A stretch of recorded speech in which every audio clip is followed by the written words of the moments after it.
All right, so I don't know about you, but I have a tendency, when I live, as I go through my life, there are different seasons in life, right? We have different, you might remember how at a different point in your life things were different, but I also have a tendency as I'm 35, so I've been through a younger season. I'm kind of, I got young kids, and so I've been through a few seasons of life. But it's oftentimes easy when you're in a particular season, wherever you find yourself right now, to focus on that season and not think of everything else and how this particular season. It's often easy not to think about how this particular season fits into the grand scheme of things. And today, what I'm going to encourage you to do is to think of your life in terms of bigger picture, in terms of God's story, in terms of God Himself. I mean, think about it this way. Could anybody truly understand you by just following you around? Like, okay, you get in your car and you leave. If somebody were to follow you and to, see where you live or watch you interact with one person, would people truly understand you? Would they get you? I mean, think about that. Like, that's kind of like, opening up, I like to think of it this way, opening up a novel to like chapter 6, page 259, middle sentence, and saying, isn't this a great book? Look, read this sentence. It's kind of the same thing. I mean, we cannot understand one another based on one sentence in the middle of a story that is much bigger. And I would say in the same way that I can't understand my own life by just looking at individual things in my life, or even the totality of my life as it is, unless I see my life in the context of God's story, something much bigger. Okay, and so what I'm going to do today is last week we had Kevin give a great testimony, and we've had testimonies in here before, and I'd like you to think of Joseph as a guy who's giving a testimony today, okay, kind of sharing his story. And I'm going to tell you about Joseph. He's a guy in the Bible, and there's a ton, though, that we can kind of learn from his story, in particular, seeing the big picture, okay? So before I give you the big picture, though, of his life, I'm going to read a sentence from his life, okay? And you're going to see exactly what I'm talking about. So, from Genesis chapter 45, Joseph said to his brothers, I am Joseph. Is my father still alive? But his brothers could not answer him, for they were dismayed at his presence. So Joseph said to his brothers, come near to me, please. And they came near. And he said, I am your brother, Joseph, whom you sold into Egypt. And now do not be distressed or angry with yourselves, because you sold me here, for God sent me before you to preserve life. And hang on here, don't lose focus here. Okay? For the famine has been in the land these 2 years, and there are yet 5 years in which there will be neither plowing nor harvest. And God sent me before you to preserve for you a remnant on earth, and to keep alive for you many survivors. So it was not you who sent me here, but God. He has made me a father to Pharaoh, and lord of all his house, and ruler over all the land of Egypt. Hurry and go up to my father and say to him, thus says your son Joseph, God has made me lord of all Egypt. Come down to me, do not tarry. You shall dwell in the land of Goshen, and you shall be near me, you and your children, and your children's children, and your flocks, your herds, and all that you have. There I will provide for you, for there are yet 5 years of famine to come, so that you and your household and all that you have do not come to poverty. And he kissed all his brothers and wept upon them. After that, his brothers talked to him. All right. So you got Joseph now, right? You understand him from that snippet. You get it? You know his life? You get him? You can't. You can't. I mean, it's interesting for me how oftentimes I find myself looking at other people, I have one interaction with them, and then I'll find myself saying, oh, well, look at them, they're like this, or that person. One interaction with somebody, sometimes I find myself very easily making statements about somebody based on one experience I've had with them, or I make grandiose judgments. I don't know if you've ever done that before, but I've done that in my life before, but it's not fair because I hate it when people do it to me. Based on one interaction with me, you can't understand my life. You can't understand where I've been, how far I've come, and where I believe I'm headed. And so to understand Joseph and understand what I just read, you have, and this is the picture, you have Joseph standing in front of his brothers, and you basically have him forgiving them. That's basically what's happening there. But in order to understand the power of that event, or in order to understand like how huge this was for Joseph, you have to know everything else that kind of led up to that. So, Joseph's testimony looks something like this. And hopefully, there we go. Joseph was basically one of 12 brothers. Okay, he had a big family. Anybody here have a big family? Big? There we go. Katie's got a big family. Yeah, I have 2 sisters. I don't come from a huge family, so I don't necessarily understand the dynamics of a gigantic family. But you get the impression that Joseph, he had 11 other brothers. He's one of 12. He also had some sisters on top of this. It was a huge family, and they had this very interesting dynamic in their family. So in order to understand Joseph, in the Bible, you see this sometimes. This isn't God's design, but a lot of times people would take, in the Old Testament, some men would have multiple wives. Joseph's dad did this. He had 2 wives, Leah and Rachel. Leah was Jacob, Joseph's father's, probably his least favorite wife. She's a very sympathetic character. But she had many children. So while she wasn't her husband's favorite wife, she had many kids. She had 9 children, 7 children, 6, 7 children. Can't remember exactly, but she had several children. And then Jacob had another wife, Rachel. She was his favorite. Guess who one of her children was? Joseph. Okay? So Jacob, Joseph's father, was kind of inclined toward Joseph to have a little bit of favoritism. And in fact, Jacob did something that most parents wouldn't do even if they did have a favorite child. He actually like put a sign on him that said, "Look at me, I'm my father's favorite child." He gave Joseph this jacket with multiple colors in it. And back in those days, if you had multiple colors in a coat, that was very expensive because dye was not something that everybody came across. So really expensive. So basically, here's Jacob's 11 sons looking at Joseph, and Joseph's wearing this multicolored coat that none of them get. And every time they see Joseph walking around with this coat, they're reminded that my dad likes him more than me. How do you think that went over with them? Not very good. No, not very good at all. And then on top of that, Joseph was a guy that had many dreams. He was a dreamer. I don't know if any of you in here are dreamers. You have lots of dreams, very vivid dreams, but Joseph was a guy that had very vivid dreams. And in these dreams, Joseph, he was a teenager at this time. He just kind of shared everything. And he told his brothers and his dad these dreams, which basically meant that one day his brothers and his dad too would one day bow down to him. Okay, so think about this. If you are like daddy's favorite boy, okay, and you're walking around with a sign that says, "I'm daddy's favorite," all the time, okay, and your brothers already are looking at you like, "I can't stand that guy." And then you walk up to him and you're like, "Hey, I had this dream, and guess what? You're all like bowing down to me. Isn't that awesome?" Yeah, they're going to love that. They got mad. They got really mad. And one day, when Joseph was on his way to, his dad actually sent Joseph out to go get his brothers because they were out taking care of their livestock. And the brothers saw Joseph coming at a distance, and they're like, "This is our chance. We can finally get rid of him. We're done with it." So what they end up doing is they grab Joseph, and actually they at first thought they considered killing him at first, but a couple of the brothers had guilty consciences. Actually, one of the brothers had a guilty conscience, talked him out of it, and so what they ended up doing was throwing him into an empty well. And then they're sitting there. You can imagine the brothers out there just talking about, what are we going to do? So this is Joseph's life so far. Teenager, he didn't choose to be the favorite son, okay, and maybe he was a little naive in sharing things, but he was just sharing what he experienced, and now he finds himself at the bottom of the well, and you know what his brothers do next? They sell him to some traders who are heading to Egypt. So now, basically, Joseph, who's done nothing to deserve any of this, ends up in shackles on his way to Egypt. Slave. While Joseph is in Egypt, what happens is he gets purchased. He gets bought by somebody, a guy named Potiphar. Okay, so Joseph's story continues. Joseph did fairly well as Potiphar's servant. Problem is that Potiphar had a wife, and she looked at Joseph in inappropriate ways, and she tried to convince Joseph to, engage in appropriate things, and Joseph said no.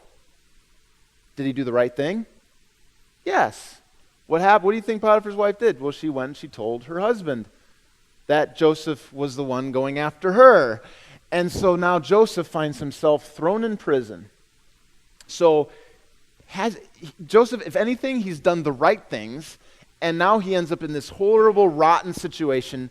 And we're talking like a prison in Egypt was not like luxurious, in comparison to these days. Like that was just, it was filthy. You're not getting a shower. It was just disgusting. And so he finds himself in prison. While Joseph is in prison, something interesting happens. He finds himself interacting with two other prisoners. One used to be the Pharaoh's baker. The other one used to be the Pharaoh's, I'll just say butler, servant, but basically the butler, okay? And what happens is they have dreams, and they share them with Joseph. And Joseph has been given this gift by God, basically, to be able to discern or interpret dreams. And they tell Joseph what they've been dreaming, and Joseph says, okay, well, you, baker, he says, your dream means that the Pharaoh's going to remember you, but it's not going to be a good thing. You're going to end up dying. He's going to behead you. And you, servant, butler, Pharaoh's going to remember you, and he's going to put you back to the position you previously had. You have great things to look forward to. Okay? It happens exactly as Joseph predicted. And Joseph, when he was speaking to the butler, said, hey, when you go to the Pharaoh, remember me. Tell him about me, okay? Just I appreciate that, because I've been here for a long time, and what do you think the butler does? Does he remember? Totally forgets. My bad. Sorry, you're rotting in prison. Oops. This is like a couple years. Oops. Okay? We're not talking like, oh, my bad, it's a couple more weeks. No, like a couple more years in prison because I forgot. And so what happens though, this is Joseph's had a rough stretch, but things start to look up for him then. Because the Pharaoh, he starts having dreams. And the butler's like, oh, 2 years ago, there's that dude I met in prison. And so he tells him about it. And so Pharaoh calls for Joseph, and you can almost imagine them having to scrub him down like 15,000 times. We're talking like he's dirty, filthy, okay? And now he's in his 30s, okay? Like he was a teenager when he was taken off into slavery. So we're not talking about this tiny little, like it's not like a blip in the radar. No, this is like Joseph's life. This is what he's experienced. And he finds himself now before Pharaoh, and Pharaoh says, this is my dream. And Joseph listens to it, and he says, well, this is not me, it's God who's given me this gift. And so he listens to Pharaoh's dream, and he says, okay, this is what it means. For 7 years, there's going to be abundance, okay? We're going to have the best crop we've ever had. It's going to be awesome, all right?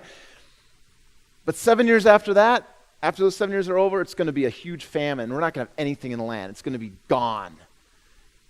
And so he said, Pharaoh, here's the deal. Like basically what your dreams mean is we need to prepare. During these 7 years of abundance, we need to be penny pinchers here. We got to take what we can, store it away. And so during those 7 years of famine, we have stuff to eat, okay? You're going to need somebody to take care of this, but I'm just telling you what this dream means. And Pharaoh listens to him. He's like, that's a good idea. Who should I have take care of this and oversee all of this? Who does he pick? Who do you think? Picks Joseph. So now Joseph finds himself promoted, really second. He's like, here's Pharaoh and Joseph's right here. Get that? Pharaoh, Joseph. Okay? So this is like Joseph's life. He's been experiencing nothing but hardship and has nothing to do with him making bad choices even. He's been making the right choices, and yet he's been suffering because of it. And now suddenly he finds himself promoted to deputy Pharaoh in Egypt. And what's really interesting in all of this is everything happens. Like what's interesting about Joseph's story is where it all leads. Because what Joseph said was going to happen, happened. They had 7 years of abundance, 7 years of famine. Okay, just like Joseph predicted. And because they were storing everything away during those 7 years of abundance, they were taken care of during the years of famine. Okay? Now, who do you think is starving during those years of famine? Joseph's brothers, his whole family, in fact. They're starving. They have nothing to eat. They didn't store anything away. So, Joseph's father, Jacob, says to his sons, go to Egypt, because I hear they got lots of food. They've been smart. Go down there and check it out. So they go down there, and of course, Joseph is now, think about this, he was 16 years old, basically, when all this stuff started. Now he's like in his late 30s, okay? Might have been 40. And do you think his brothers would recognize him? No, they don't recognize him. They see him, and this is really Joseph's chance. If he wanted to, he could have punished them. And when you read the biblical account, you hear that Joseph detests his brothers, but ultimately what he does is he finds himself with his brothers doing exactly what he said would happen. They're bowing before him. And what he does in this moment where he has the power to exact revenge and to do to them what they did to him, instead what Joseph does is he forgives them. And he's reunited with his brothers, and he's reunited with his father, and it's this beautiful picture. That's what I read earlier. All of that leading up to this. And it's very tempting to say the point of Joseph's testimony is I should forgive. Should we forgive? Well, I know I should forgive. And it says all over the Bible that I should forgive.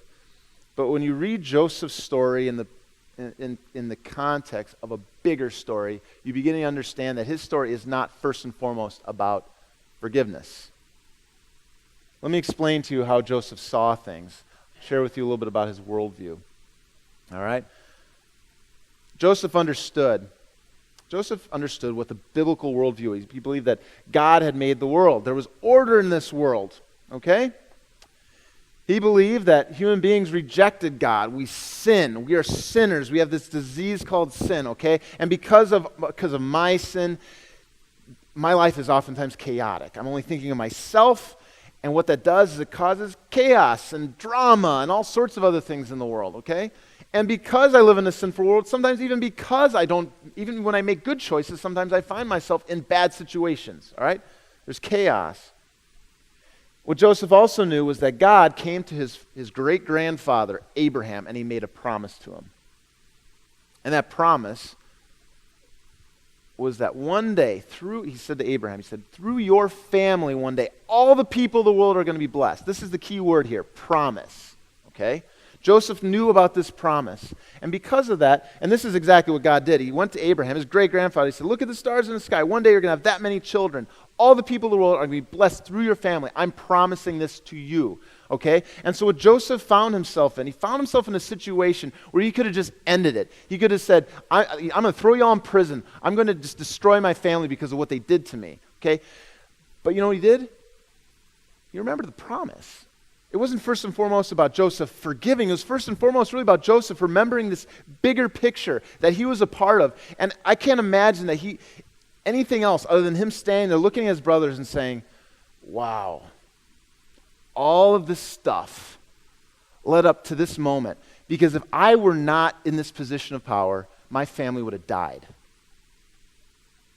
God promised my family that all the people of the world would be blessed through us. All the people of the world.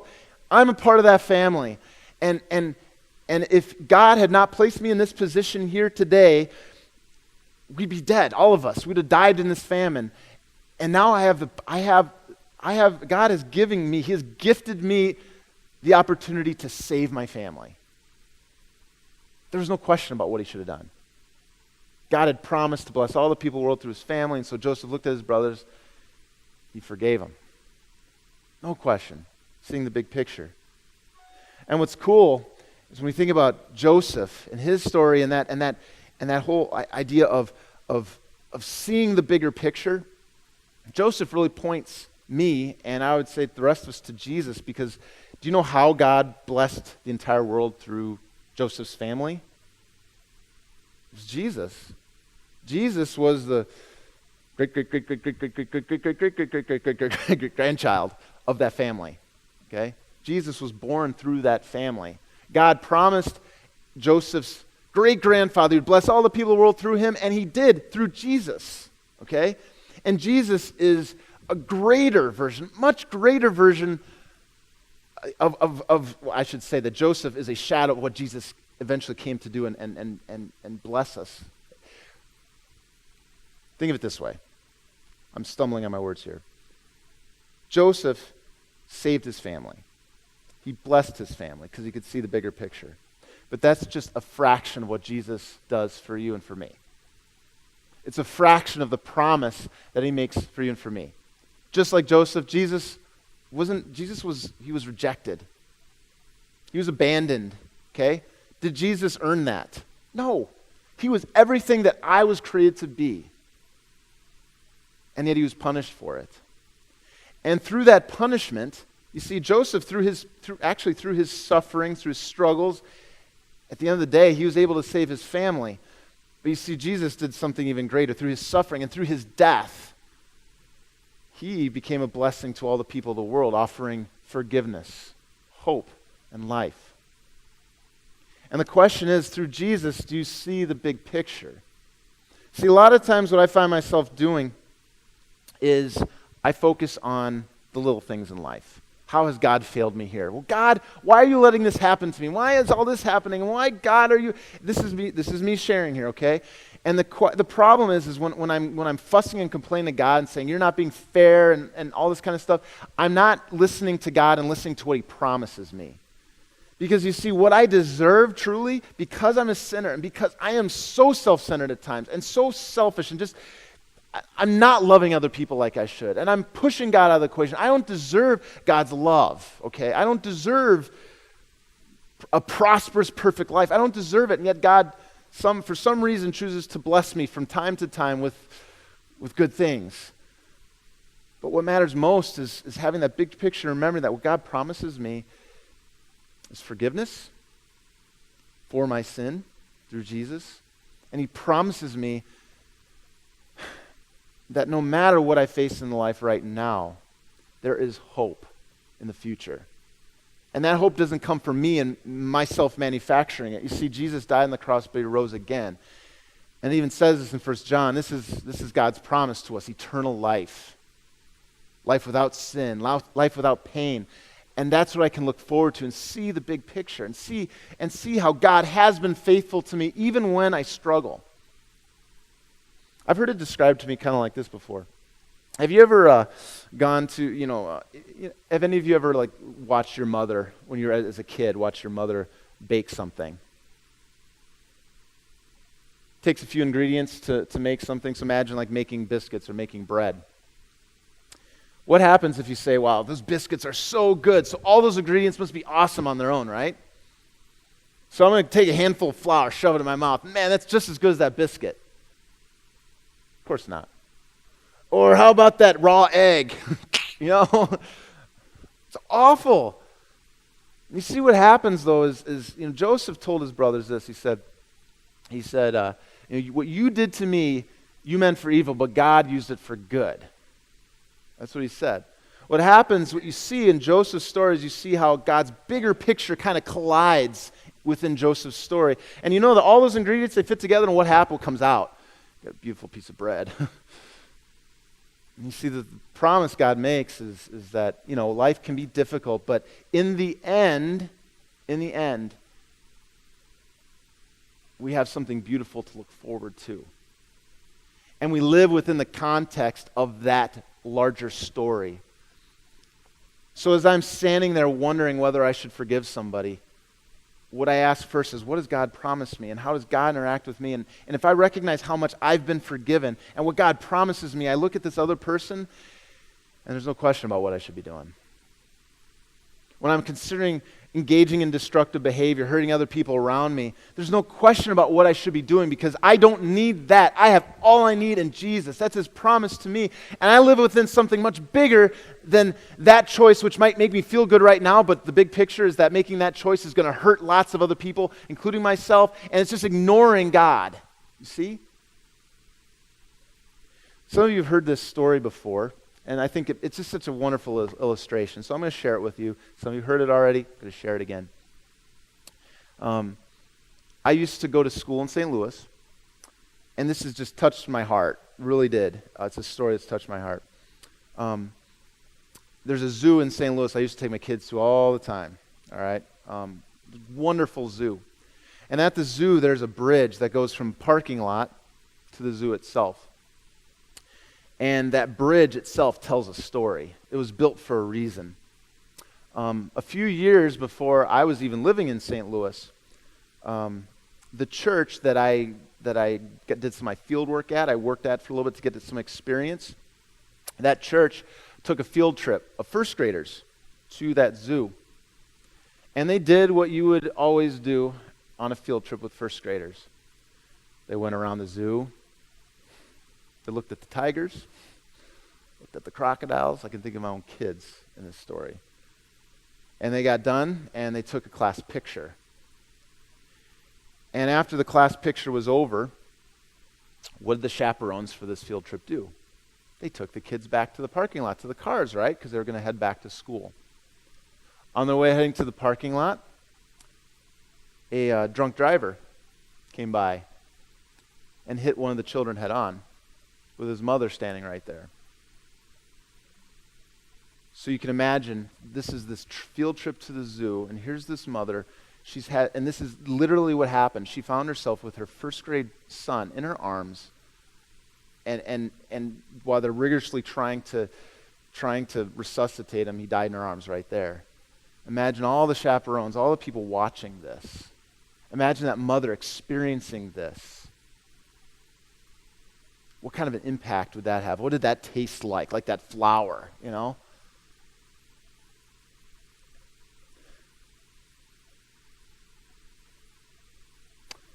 The gentleman who was drinking and driving, this was, I believe, his 9th time doing that. And you know what the mother did? She forgave him. That doesn't mean that she wasn't hurt. It didn't mean that she wasn't angry. What it meant was she had to look at this person and say, this is sin. This is evil. And God, you who made that horrible choice, God desires so much more out of you. I forgive you. Make some better choices. And you know what she does every year now? Every year now she goes to his hearing, his parole hearing. And she's learned that he hasn't, sad, but he hasn't been showing a lot of remorse. So every year she goes and she says he needs to have his full time done. He needs to spend, it was 20 some years. And her son passed away, died about 15 years ago. She goes every year and she says he needs to spend another year here. So she sees some true remorse. But she has forgiven him. And do you know how she's able to face him? Do you know how she was able to get through this? Was it because, well, she was this great person who could forgive and do all this? No. She knows what God has promised her. She even says that. It's her faith in Jesus who's promised her forgiveness, who loves her, and has given her the hope of eternal life, and she knows that one day she will see her son again. And living within that story and understanding the promises that have been given to her, she can do much like what Joseph did. It's all because of Jesus. And so I want you to tonight really to just dwell on that for a little bit. I'd like to invite our band to come up again here for, we're going to have another song here in a second. But the power of God's promises are amazing, and the power of forgiveness, of God's forgiveness for me, especially when I know how sinful I am, it's a powerful thing. And I want you to think about ways in your own life in which sometimes maybe you get a little tunnel vision. You don't see the big picture, and specifically you're not hearing God's promises. And what we're going to do together is we're going to confess our sinfulness to God, and we're going to ask him for forgiveness. And the beauty of Jesus is we know what he says in response. Let's bow our heads.